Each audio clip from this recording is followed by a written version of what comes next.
আওয়ামী লীগ এবং বিএনপি এটা হলো মুদ্রার এপিঠ এবং ওপিঠ। এই কারো সাথে আপোষ করে ঐক্য করে ইসলাম আশা করা যায় না। আরো ভাঙাইয়ে বলতেন যে মাদার গাছ লাগিয়ে যেভাবে আমের আশা করা যায় না, তেমনি ভাবে আওয়ামী লীগ এবং বিএনপি এদের কাছ থেকে ইসলামের আশা করা যায় না। আচ্ছা, এই কথা কি আমি প্রথম বলছেন, আপনারা শুনছেন কি না? প্রিয় বন্ধু, আমাদের শায়েখ রহমতুল্লাহ আলাই তিনি যেই কথা বলেছিলেন, আজকের ওলামায়ে কেরাম দেখেন যে তারা টের পাইছে যে এদের সাথে ঐক্য কইরা ইসলামের ক্ষতি ছাড়া কোনো উপকার হয় নাই, ঠিক না? দেখেন, আজকের একটা সুযোগ এসেছে আগামীর বাংলাদেশ বিনির্মাণে ওলামায়ে কেরামদের যে ঐক্যবদ্ধ প্ল্যাটফর্ম, এই ঐক্যবদ্ধ প্ল্যাটফর্ম করার একটা সুযোগ এখন এসেছে। আমরা সেই সুযোগকে কাজে লাগাবো ইনশাআল্লাহ। কি রাজি আছে তো ইনশাআল্লাহ? কারা কারা রাজি আছে দেখি তো ইনশাআল্লাহ? কি সেই সুযোগ কাজে লাগাবো ইনশাআল্লাহ? প্রিয় বন্ধু, আমাদের সারা বাংলাদেশে শায়েখ পীর সাহেব চরমোনাই স্পষ্ট ঘোষণা করেছেন, যেখানে হাত পাকা থাকবে সেখানে দাড়িপাল্লা থাকবে না, যেখানে দাড়িপাল্লা থাকবে সেখানে হাত পাকা থাকবে না, যেখানে আমাদের প্রার্থী থাকবে সেখানে মামুনুল হকের প্রার্থী থাকবে না। কি ঠিক না? অতএব এই যে ফর্মুলা, অর্থাৎ ইসলামের একটা বাক্স হবে। কয়টা বাক্স? কয়টা বাক্স? আমরা আশা করি এখানে যদি হাত পাকা থাকে তাহলে সেই হাত পাকাকে আমরা বিজয়ী প্রার্থী হিসাবে, বিজয় হিসাবে দেখাতে চাই ইনশাআল্লাহ। কি ঠিক আছে ইনশাআল্লাহ?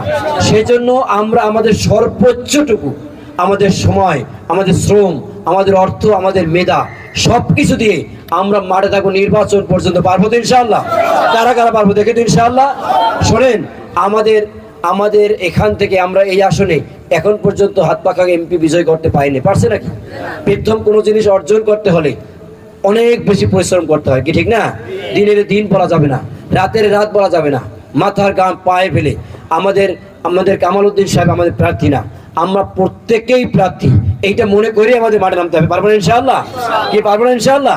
অতএব আমরা বিশ্বাস করি আমরা সর্বোচ্চটুকু দিয়ে যদি নামতে পারি, অবশ্যই এই আসনে আমাদের প্রার্থী বিজয় হবে ইনশাআল্লাহ।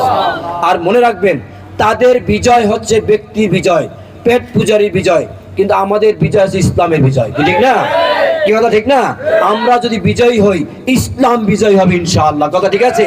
আপনি দেখেন, আমি প্রশ্ন করি, স্বাধীনতার পরে স্বৈরাচারের বিরুদ্ধে আন্দোলন এই প্রথম এর আগে হয়েছে? আগে হয়েছে কিনা? এরকম হইতেই থাকবে যতক্ষণ পর্যন্ত ইসলাম প্রতিষ্ঠিত না হবে।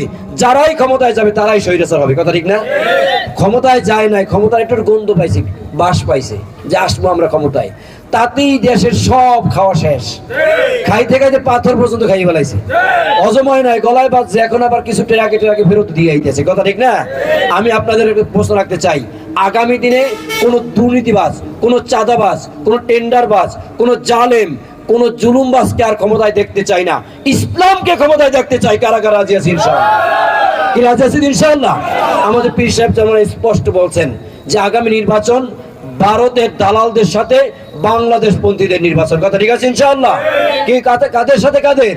ভারতপন্থীদের সাথে বাংলাদেশ পন্থীদের নির্বাচন। অতএব আগামী নির্বাচনে আমরা হেরে গেলে বাংলাদেশ হেরে যাবে। আগামী নির্বাচনে হাত পাকাকে বিজয়ী করতে আমরা সর্বোচ্চ সময় শ্রম দেবো ইনশাআল্লাহ। ঠিক আছে? আর পাশাপাশি আমাদের শায়েখ রহমতুল্লাহ আলাই তার রাজনৈতিক দর্শনে আমাদের একটা শিক্ষা দিয়েছেন, আমরা রাজনীতি করি ইবাদতের জন্য। কিসের জন্য? কিসের জন্য? দুনিয়ার কোনো চাওয়া পাওয়া নাই। নামাজ পড়ছি, আসর পড়ছি, মাগরিব পড়ব, কিসের আশায়? আল্লাহর সন্তুষ্টির আশায়। কিসের আশায়? আর আমরা এই যে সময়টা রাজনৈতিক পথে দিয়েছি, সেটাও কিসের আশায়? আল্লাহর সন্তুষ্টির আশায়। অতএব এখান থেকে দুনিয়ায় কোনো চাওয়া পাওয়া আমাদের নাই। আমরা যদি ইসলামকে বিজয় আদর্শ হিসেবে দেখতে পারি, সেটা আমাদের জন্য অনেক বড় চাওয়া পাওয়া। আল্লাহ পাক রব্বুল আলামিন আমাদেরকে এক এবং নেক হয়ে আগামী দিন ইসলামকে বিজয় আদর্শ হিসেবে প্রতিষ্ঠা করার এই সংগ্রামে ঐক্যবদ্ধভাবে মাঠে থাকার তৌফিক দান করুক। আমিন। আসসালামু আলাইকুম ওয়া রাহমাতুল্লাহ। ঘোষণা দিয়ে দেন।